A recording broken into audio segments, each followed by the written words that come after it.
Unanimous judgement थी, ये सुनकर बहुत निराशा हुई, बहुत अफसोस हुआ। जो आज यूनानिमस फैसला आया उससे मेरे ख्याल में जम्मू कश्मीर के सभी लोग, चाहे वो कश्मीर के हों या जम्मू सूबा के, वो खुश नहीं हैं। कई चीज़ों में हम सब ने, हिंदुस्तान के हिंदू मुसलमान ने पिछले कई सालों से कहा था जो कोर्ट करेगा वो आखिरी फैसला होगा।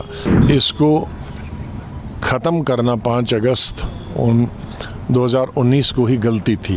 रिज़ल्ट मैं अभी लाइव सुन रहा था और जो यूनानिमस जजमेंट थी ये सुनकर बहुत निराशा हुई, बहुत अफसोस हुआ। मैं शुरू से ही कह रहा था कि 2 अदारे हैं जो इसका फैसला कर सकता है, एक पार्लियामेंट, मरकज़ी सरकार, और दूसरा सुप्रीम कोर्ट। जाहिर है मरकज़ी सरकार करती नहीं, उन्होंने तो आर्टिकल 370 को ख़त्म किया, कानून बनाकर नया।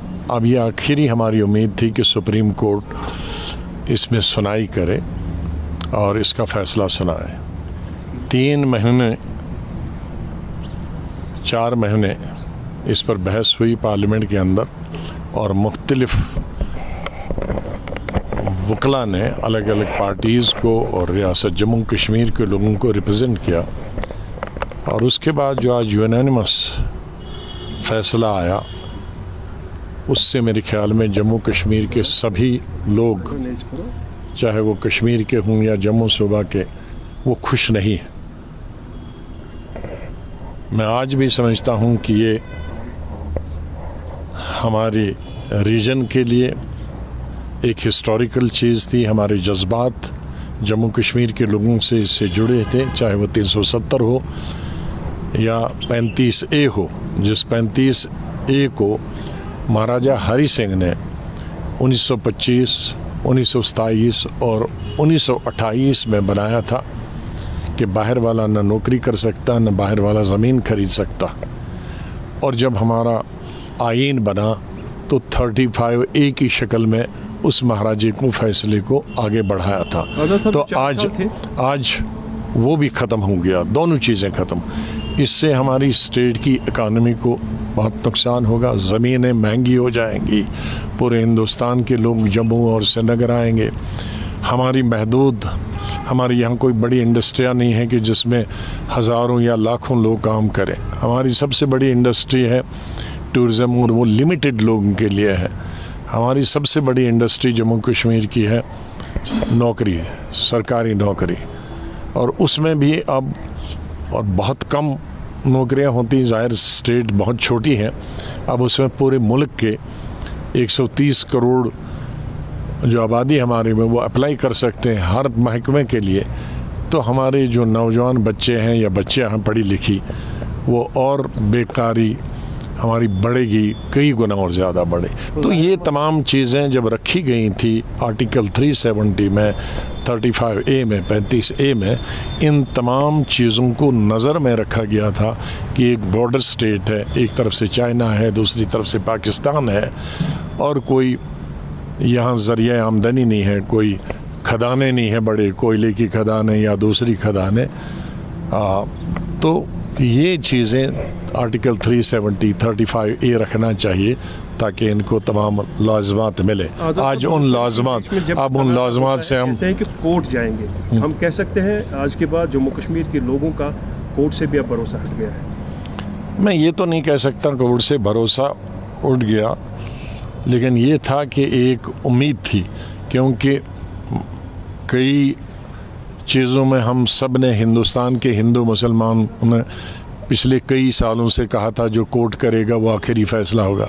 जैसे बाबरी मस्जिद के बारे में कहा था, इसी तरह से और कई चीज़ों में कहा था और उसको स्वीकार किया था।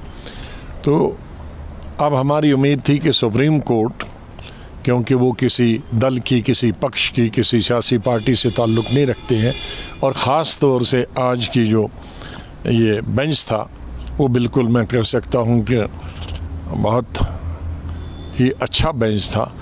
लेकिन अब उन्होंने कॉन्स्टिट्यूशन को इंटरप्रेट किया और कॉन्स्टिट्यूशन के हिसाब से उन्होंने कहा कि 370 है। लेकिन मैं बुनियादी तौर पे कहता हूँ कि इसको ख़त्म करना 5 अगस्त 2019 को ही गलती थी। जल्दी में किया गया था, बहुत जल्दी में किया गया था, और जम्मू कश्मीर के अवाम से तो कोई पूछ नहीं सकता है इतने आम से, लेकिन जम्मू कश्मीर की सियासी पार्टियों से पूछा जाना चाहिए था, तो वो नहीं हुआ। पूछा तो नहीं गया। What next? पॉलिटिकली कोई और फंडा है या नाउ प्रिपरेशंस फॉर इलेक्शंस? अब तो सुप्रीम कोर्ट ने कह दिया है कि 30 सितंबर तक इलेक्शन होने चाहिए और उसके फौरी बाद स्टेटहुड देना चाहिए, तो अभी उन्होंने गुंजाइश कुछ रखी नहीं। तो अब ये कह सकते हैं कि ये जो फैसला था कोर्ट का, अब अदालत के खिलाफ तो कुछ नहीं कह सकते, लेकिन उससे जम्मू कश्मीर के तमाम अवाम में, हमें, हमारी पार्टी को बहुत मायूसी और अफसोस है। स्टेटहुड पर आप मुतमईन? स्टेटहुड तो उन्होंने पहले ही पार्लियामेंट में कहा है, अब उसमें इलेक्शन का भी पहले ही कहा है, लेकिन इस सिलसिले में कम से कम जो सुप्रीम कोर्ट ने एक डेट तय कर दी कि भाई 30 सितंबर से पहले होना चाहिए और उसके फ़ौरन बाद स्टेटहुड होना चाहिए, वो चीज़ तो हमारे हक में है। लेकिन जो दूसरी चीज़ थी जिससे हमारे जज्बात जुड़े थे, या हमारी तरक्की के लिए, हमारी मैशत के लिए, हमारी रोज़गार के लिए, बच्चों के रोज़गार के लिए, या ज़मीन महंगी ना हो उसके लिए जो चीज़ें थी वो हमें नहीं मिल पाएंगी। एक बात माननी पड़ेगी, बीजेपी जो कह रहा है डंके की चोट पे कह रहा है, दरपर्दा कुछ नहीं हो रहा। जो पहले दिन कहा था आज भी उसे पछता। हाँ, ये उनका 70 साल से उनके एजेंडे में था आर्टिकल 370, लेकिन वो 370 के बाहर भी गए। स्टेटहुड ख़त्म करने का नहीं था, यूनिटी बनाने का नहीं था, ये चीज़ें वो जो उनके एजेंडा में 70 साल से नहीं था उसके बाहर भी वो चले गए।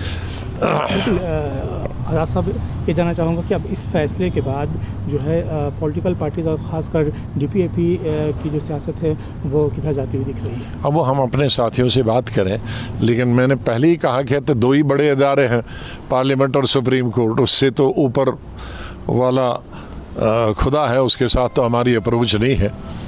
तो यहाँ जो जमहूरियत में जो सबसे स्ट्रॉन्ग पिलर्स हैं हमारी जमहूरियत के, वो है पार्लियामेंट और सुप्रीम कोर्ट। बदकिस्मती से हम दोनों में हार गए।